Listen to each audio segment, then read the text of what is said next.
Dear students, ఇంత చేసినప్పటికీ చదవడానికి టైం సరిపోవట్లేదు అని అనిపిస్తుందా? వాస్తవమే. కానీ టైం టెక్నిక్స్ ఈరోజు నేర్చుకుందాం. అందుకే నిన్ననే చెప్పాను కదా, సింపుల్ టైం మేనేజ్మెంట్ టెక్నిక్స్ ఈరోజు నేర్చుకుందాం. ఓకే, ఒక్కొక్కసారి మీరు చదువుతున్నప్పుడు చదవాల్సింది చాలా ఉంది, కానీ ఎంత చదివినా టైం సరిపోవట్లేదు. మళ్ళీ అనుకున్న టార్గెట్ టైం రీచ్ అవ్వగానే కానీ అనుకున్న టాపిక్స్ ఫినిష్ కావట్లేదు అని అనిపిస్తూ ఉంటుంది. సో ఎవ్రీ టైం మీరు మళ్ళీ చదవాలి అని మొదలు పెట్టినప్పుడు, మళ్ళీ ప్రాక్టీస్ చేసుకోవాలి అని మొదలు పెట్టినప్పుడు మళ్ళీ ఈ ప్రాబ్లం ఫేస్ అవుతూ ఒక రకంగా డిస్కరేజ్మెంట్కి లోనవుతూ ఉంటారు. కానీ మీకు ఒక చిన్న టెక్నిక్ చెప్తాను. ఈ టెక్నిక్ ద్వారా మీరు టైంని హాయిగా మేనేజ్ చేసుకోవచ్చు, మీ టాపిక్స్ అన్ని కూడా కవర్ చేసుకోవచ్చు, మళ్ళీ రివైజ్ చేసుకోవచ్చు. So what is this? This is 80-20 rule. So what is this 80-20 rule? 80-20 rule అంటే వెరీ ఇంపార్టెంట్ టాపిక్స్ ఏవైతే ఉంటాయో, అంటే through out the year me teachers చెప్పేటప్పుడు కూడా ఎగ్జామ్ పాయింట్ ఆఫ్ వ్యూ ఇది ఇంపార్టెంట్ అని చెప్తారో, లేదా అదర్వైజ్ కూడా చక్కటి మ్యాటర్ ఉన్న టాపిక్ ఏదైతే ఉంటే ఆ టాపిక్ కి మీరు 80% కాన్సన్ట్రేషన్ ఇవ్వాలి. Okay, and 20% little less important topics కి ఇవ్వాలి.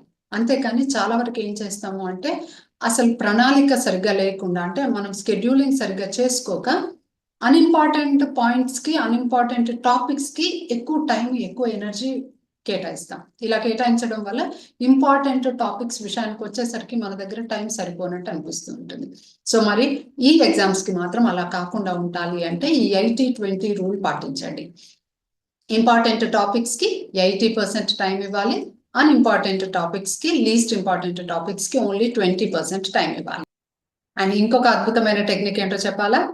దట్ ఈస్, ఇంతకు ముందు ప్రీవియస్ ఇయర్స్వి మీరు ఎగ్జామ్ పేపర్స్ ఖచ్చితంగా చూడాలి. ఎస్, మీరు అంటే మేము అలా చదువుకున్నాము, కానీ ఇప్పుడు పిల్లలు చాలా మంది, నేను ఇంటరాక్ట్ అయ్యే పిల్లలు ఎవరిని అడిగినా కానీ అదంతా అవుట్డేటెడ్ అయిపోయింది, ఇంపార్టెంట్ కాదు అని అంటారు. కానీ మీకు ఒక విషయం చెప్పాలా, సీక్రెట్ ఇది. ఎవరు కూడా టెక్స్ట్ బుక్ ముందట పెట్టుకొని, లేకపోతే సిలబస్ టాపిక్స్ ముందట పెట్టుకొని క్వశ్చన్ పేపర్ సెట్ చేయరు. Previous last 5 years 10 years question papers అలా తీసుకొని ర్యాండమ్ గా ఆన్ అన్ యావరేజ్ ఒక 5 years క్వశ్చన్ పేపర్స్ తీసుకొని క్వశ్చన్స్ కొద్దిగా మార్చి సెట్ చేస్తూ ఉంటారు. అదే మరి మీరు ప్రీవియస్ క్వశ్చన్స్ బాగా ప్రిపేర్ అయి ఉన్నారనుకోండి, ఇంకా మీకు భయం ఎందుకు? డన్. సో వెళ్ళండి, మీ ప్రీవియస్ 1 year 2 year 3 years ఎన్ని ఇయర్స్ క్వశ్చన్ పేపర్స్ మీరు తీసుకురాగలుగుతారో అన్ని తీసుకొని దాంట్లో క్వశ్చన్స్ ని మీరు ప్రిపేర్ అవ్వండి. కామన్ గా కనిపిస్తున్న క్వశ్చన్స్ అంటే మోస్ట్లీ ఆస్క్డ్ క్వశ్చన్స్ అని అర్థం, వాటికి ఎక్కువగా ఇంపార్టెన్స్ ఇవ్వండి. ఒకసారి ప్రిపేర్ అయిన తర్వాత మళ్ళీ రివైజ్ చేసుకోండి.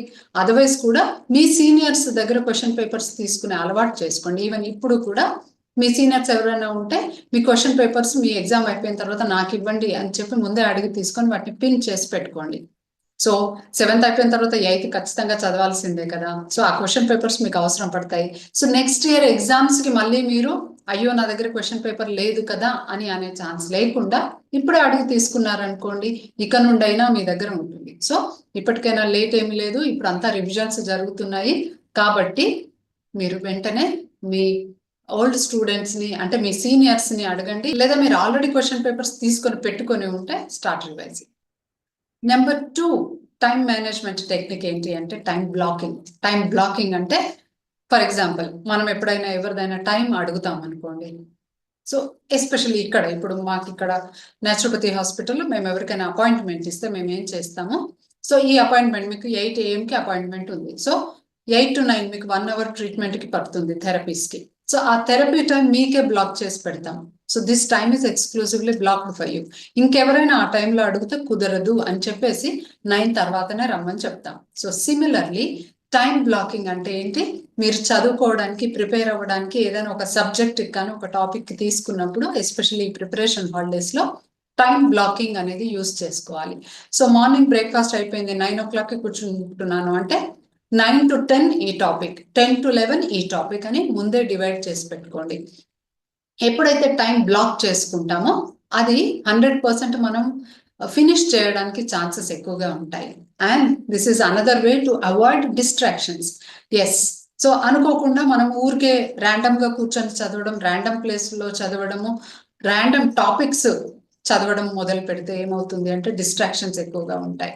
అండ్ ఎస్పెషల్లీ మీరు ఏ ఏరియాలో అయితే చదువుతున్నారో, మీ స్టడీ రూమ్ అయితే స్టడీ రూమ్, లేకపోతే బెడ్రూమ్ లో టేబుల్ ఉంటాయి అక్కడ, anywhere wear ever you study, distractions లేకుండా చూడాలి. డిస్ట్రాక్షన్స్ లేకుండా అంటే ఎస్పెషల్లీ మీ డెస్క్ దగ్గర, మీ వర్క్ టేబుల్ ఏదైతే ఉందో మీ స్టడీ టేబుల్ దగ్గర మీ కామిక్స్ కావచ్చు, మ్యాగజైన్స్ కావచ్చు, అట్లాంటివి ఏమీ లేకుండా ఉండేటట్టుగా చూసుకోవాలి. నెంబర్ 1. నెంబర్ 2, ఎటువంటి పరిస్థితులలో మొబైల్ ఆర్ స్క్రీన్ డిస్ట్రాక్షన్ లేకుండా చూసుకోవాలి. బికాస్ స్క్రీన్ కోసం ఒక్కసారి పట్టుకుంటే దాని తర్వాత మినిమం 20 minutes to 40 minutes తర్వాతనే మీరు తేరుకొని 40 minutes అయిపోయిందా అని అనుకుంటారు. అండ్ ఇట్ ఈస్ ప్రూవెన్, నేను చెప్పడం కాదు. సో ఇది వాస్తవం కాబట్టి ఎస్పెషల్లీ ఈ టైంలో ఇలాంటి డిస్ట్రాక్షన్స్ మిమ్మల్ని సక్సెస్ అవ్వనివ్వలేవు. కాబట్టి మీరు వీలైనంత వరకు డిస్ట్రాక్ట్ కాకుండా చూసుకోండి. అందుకే సెట్ స్టడీ స్లాట్స్. సో నేను ఇందాక చెప్పినట్టుగా ఆ స్లాట్స్ పెట్టేసుకోండి. 10కి ఇది, 11కి ఇది, లంచ్ తర్వాత ఇది. సో అలా స్లాట్స్ పెట్టేసుకొని వీలైనంత వరకు సోషల్ మీడియా అవాయిడ్ చేయండి. లంచ్ తిన్నామా, మళ్ళీ వచ్చామా, కూర్చున్నామా. ఒక్కొక్కసారి కొంతమంది పేరెంట్స్కి కూడా సీరియల్స్, లేదంటే టీవీ న్యూస్, లేదంటే క్రికెట్ మ్యాచ్ ఇలాంటివి చూసే అలవాటు ఉంటుంది. వీలైనంత వరకు పిల్లల ఎగ్జామ్స్ టైంలో మీరు వాడకండి. ఒకవేళ మీరు వాడినా, ఎస్పెషల్లీ పిల్లలు, మీరు పేరెంట్స్ వాడినా, మీరు వెంటనే మీరు తిన్నారా వచ్చేసేయాలి, కూర్చోవాలి. Because this is more important for you at this time, right? Exams అయిపోయిన తర్వాత హాలిడేస్ లో మళ్ళీ again you can do what ever you want, but this is precious time. ఈ టైం మళ్ళీ తిరిగి రాదు.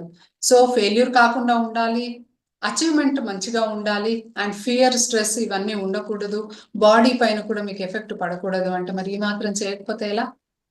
అండ్ మనం చదువుకునే టాపిక్స్లలో మనకు నచ్చినవి కొన్ని ఉంటాయి, నచ్చనివి కొన్ని ఉంటాయి. కొన్ని ఈజీ టాపిక్స్ ఉంటాయి, కొన్ని టఫ్ టాపిక్స్ ఉంటాయి. ఏమంటారు?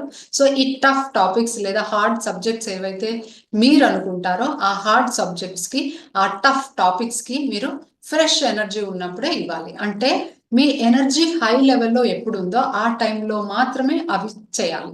ఫర్ ఎగ్జాంపుల్ చాలా మంది ఏం చేస్తారు అంటే ఫ్రెష్గా చదువుకోవడం మొదలు పెడతారు. మొదలుపెట్టి రివిజన్ చేయడం మొదలు పెట్టినప్పుడు, రివిజన్ చేయాలి అంటే కొంచెం ఇంట్రెస్ట్ క్రియేట్ కావాలి కాబట్టి ఈజీ టాపిక్స్ ఫస్ట్ పట్టుకుంటారు.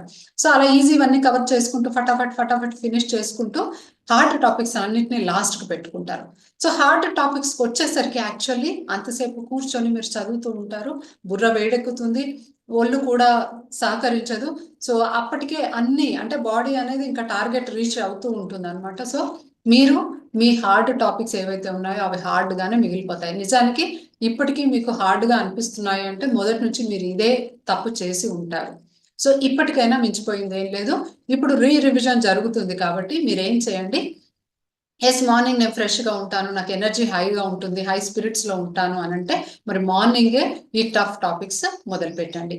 టఫ్ టాపిక్స్ మీరు towards the end of the day లేదంటే మిడిల్ ఆఫ్ ద డేలో మీరు కేటాయిస్తే అప్రాక్సిమేట్లీ 2 hours కేటాయించాల్సి వస్తే మీరు ఫ్రెష్ అవర్స్లో, హై ఎనర్జీ ఉన్న అవర్స్లో కనుక మీరు ఇదే టాపిక్ తీసుకుంటే మీకు 1/2 hour to 45 minutesలో ఆ టాపిక్ కవర్ అయిపోతుంది. సో ఒకసారి ట్రై చేసి చూడండి, మీకు ఎలా అనిపించిందో నాతో షేర్ చేసుకోండి. మరి అలాగే మీ బిగ్గెస్ట్ టైం వేస్టర్ ఏంటి అది కూడా నాతో షేర్ చేసుకోండి. Because let us all eliminate it together.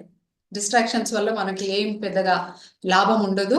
మన ఫోకస్ అంతా ఇప్పుడు ఎగ్జామ్స్ పైనే ఉండాలి, అచీవ్మెంట్ పైనే ఉండాలి, అండ్ వీలైనంత వరకు మనం ఫెయిల్ కాకుండా ఉండడానికే ట్రై చేయాలి. ఆల్ రైట్, మరి రేపు కొన్ని అద్భుతమైన ఇన్స్టెంట్ స్ట్రెస్ రిలీవింగ్ టెక్నిక్స్ నేర్చుకుందాము. So stay tune, and if you have not yet subscribed, subscribe and share it with your friends. See you tomorrow.